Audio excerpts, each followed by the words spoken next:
ఉన్న ఆమె యేసు ద్వారా స్వస్థత పొందిన రోజున ఆమె యేసు ప్రభు తిరిగి లేచాడని సాక్ష్యం ఇచ్చింది. ఆ పల్లెటూరు ఎమ్మాయిం అనే గ్రామం పక్కనే ఆ పాటలో వెళ్తున్నారు చెప్పుకుంటాం. యేసు ప్రభుని చంపారు, వాళ్ళు సమాధి చేశారు, చాలా ఘోరంగా చేశారు, అట్ట చేశారు, ఇట్ట చేశారు.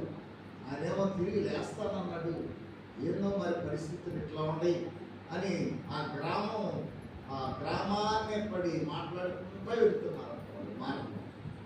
దేవుడు వాళ్ళకి తెలియకుండానే మూడో వ్యక్తిగా వారితో కలిసి వారితో మాట్లాడినట్లుగా మనం చూస్తాం.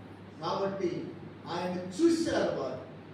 అప్పుడు నిజంగా క్రీస్తు లేచాడని అన్నారు. తోమా కూడా ఆయన గాయాల్లో చేయబెట్టి యేసు ప్రభు తిరిగి లేచాడని సాక్ష్యం ఇచ్చాడు. శిష్యులు కూడా యేసు ప్రభు వాళ్ళందరూ భయపడి ఒక రూములోకి వెళ్ళి తలుపేసుకుంటే ఆయన సమాధానం కలుగును కాకని వారితో మాట్లాడాడు. పునరుద్ధానుడైన తర్వాత గలిలయ సముద్ర తీరాన ఉదయకాలంలో ఆయన ప్రత్యక్షమయ్యాడు. ప్రియమైన దేవుడు తర్వాత 500 మందికి కనబడి ఆయన పరలోకానికి వెళ్ళాడు. ఎవరికి చాటుగా ఆయన వెళ్ళలేదు.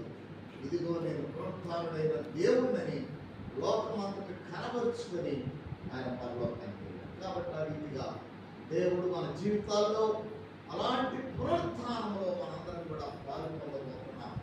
ప్రియమైన దేవుని బిడ్డలారా, మన జీవితాలు కూడా ఒక రోజున ముగించబోతున్నాయి. యేసు ప్రభు ఎలాగా సమాధిని జయించాడో ఆయన నమ్మి బాప్తిసం తీసుకొని ఆయన సహవాసంలో ఉన్న ప్రతి ఒక్కరు కూడా బ్రతికిన మరణించిన వారు మరలా సమాధిలో నుండి తెరవబడతారు, లేపబడతారు.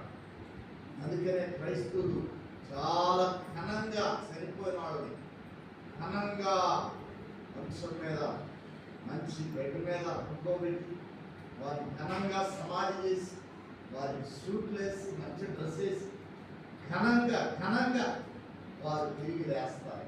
కాబట్టి ప్రపంచంలో ఈ రోజున ప్రతి ఒక్కరూ ఆ ఈస్టర్ సమాధుల దగ్గరికి వెళ్తారు. వాళ్ళ పిల్లల సమాధుల దగ్గరికి వెళ్ళి మరలా ఈ సమాధులు తిరిగి ఒక రోజున లేపబడతారని ఆ సమాధుల కాడికి వెళ్ళి కనపరుస్తూ ఉంటారు. కొన్ని దేశాల్లో ఆ సమాధులు తీసి ఆ యొక్క బాడీలనంట మళ్ళీ మంచిగా క్లీన్ చేసి మళ్ళీ పెట్టి పూజ చేస్తారు. కాబట్టి ఈస్టర్ రోజున అందరు సమాధి కాడికి, ఎందుకంటే మరలా తిరిగి లేస్తాం. అలాంటి గొప్ప నిరీక్షణ దేవుడు మనకి ఇచ్చాడు. కాబట్టి ఆ గొప్ప దేవుడు